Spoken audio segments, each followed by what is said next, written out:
મંગલમ ભગવાન વિષ્ણુ મંગલમ ગરુડધ્વજ મંગલમ પુંડરીકાક્ષ મંગલાય તનોહરી.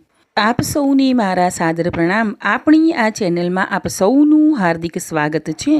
આજે વાત કરીશું જયા એકાદશીની. જયા એકાદશીના મુહૂર્ત, પૂજા, નિયમો, ઉપાય અને મહત્ત્વની વાત આગળના વિડીયોમાં કરેલ છે. આજે આ વિડીયોમાં જયા એકાદશીની કથા કરીશું. શ્રી ગણેશાય નમઃ. ભગવાન શ્રી કૃષ્ણને ધર્મરાજાએ એકવાર પૂછ્યું કે હે વસુદેવ સૂત, આપ મારા પર કૃપા કરી એ કહો કે મહાસુદ 11નું નામ શું છે અને તેનું મહાત્મ્ય શું છે, અને એ 11ના ઈષ્ટ દેવતા કોણ છે? ધર્મરાજાનો પ્રશ્ન સાંભળીને ભગવાન શ્રી કૃષ્ણ બોલ્યા કે હે ધર્મરાય, તમોએ બહુ જ સુંદર અને લોક કલ્યાણકારી પ્રશ્ન કર્યો છે. તો સાંભળો. મહાસુદ 11નું નામ જયા એકાદશી છે. હવે એનું મહાત્મ્ય કહું છું, તે ધ્યાન દઈને સાંભળો. એકવાર ઇન્દ્ર સભામાં ગાંધર્વો ગાન કરી રહ્યા હતા અને એ ગીત સંગીતના તાલમાં અપ્સરાઓ અલૌકિક નૃત્ય કરતી હતી. તે સમયે અપ્સરાઓના વૃંદમાં પુષ્પાવતી નામે એક અપ્સરા ગાંધર્વોમાં બેઠેલા મૂલ્યવાન નામના ગંધર્વની સામે પ્રેમ ચેષ્ટાઓ કરવા લાગી અને અચાનક તેનું આ કૃત્ય ઇન્દ્ર રાજાની નજરે પડી ગયું. આમ ઇન્દ્ર રાજા ઘણા ગુસ્સે ભરાયા અને પુષ્પાવતીને તેમજ મૂલ્યવાન ગંધર્વને શ્રાપ આપ્યો કે તમે બંને પવિત્ર એવી દેવસભામાં આવીને આ દુષ્કૃત્ય કર્યું છે, તે માટે તમે બંને પૃથ્વી ઉપર પિશાચ થઈને ફરો અને મહાદુઃખ ભોગવો. આમ કહી ઇન્દ્ર રાજા સભા છોડી ચાલ્યા ગયા. ઇન્દ્ર રાજાનો શ્રાપ મિથ્યા થાય નહીં એટલે બંને જણા મૃત્યુલોકમાં પૃથ્વીમાં પિશાચ થઈને હિમાલયમાં દુઃખ ભોગવવા લાગ્યા. અતિ દુઃખને લઈને મૂલ્યવાન ગંધર્વે એક વખત પુષ્પાવતીને કહ્યું, આપણી આટલી નજીવી ભૂલને માટે કેટલું દુઃખ આપણે ઉઠાવવું પડે છે.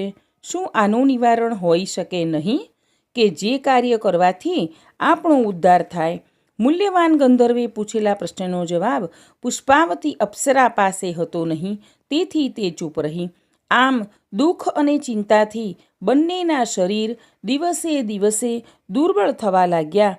એમ દિવસો ઉપર દિવસો વીતવા લાગ્યા. એવામાં મહાસુદ 11 આવી છે. બંને પિશાચોને દુઃખને લઈને દિવસ આખો કાંઈ ભોજન લેવાની ઈચ્છા થઈ નહીં અને ભૂખ્યા રહ્યા. પાણી શુદ્ધા પણ પીધું નહીં. આમને આમ આખી રાત્રિ ભૂખ્યા અને તરસ્યા જાગરણમાં જ પસાર થઈ ગઈ.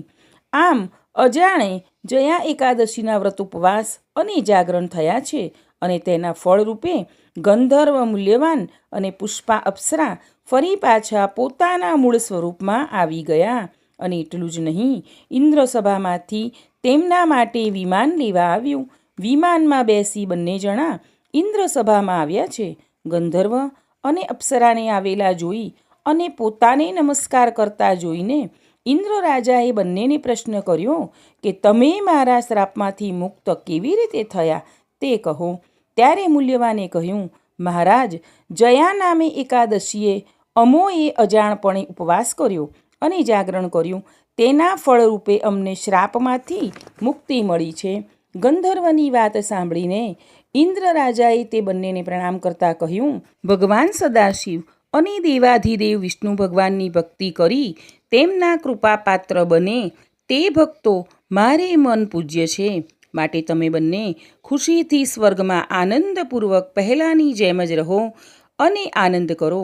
મહાસુદ 11 એટલે કે જયા એકાદશીનું વ્રત અને ઉપવાસ કરી જાગરણ કરી જે કોઈ નરનારી આ કથાને કહેશે, સાંભળશે કે વાંચશે તેને અગ્નિષ્ટોમ યજ્ઞ કર્યાનું ફળ પ્રાપ્ત થશે અને ભગવાન વાસુદેવની તેમના ઉપર અનન્ય કૃપા ઉતરશે. જયા એકાદશીની વ્રતકથા અહીં પૂર્ણ થાય છે. બોલો જગદગુરુ શ્રી કૃષ્ણ ભગવાનની જય. લક્ષ્મીપતિ વિષ્ણુ ભગવાનની જય. આશા રાખું છું કે આ વિડીયો તમને જરૂરથી મદદરૂપ થશે.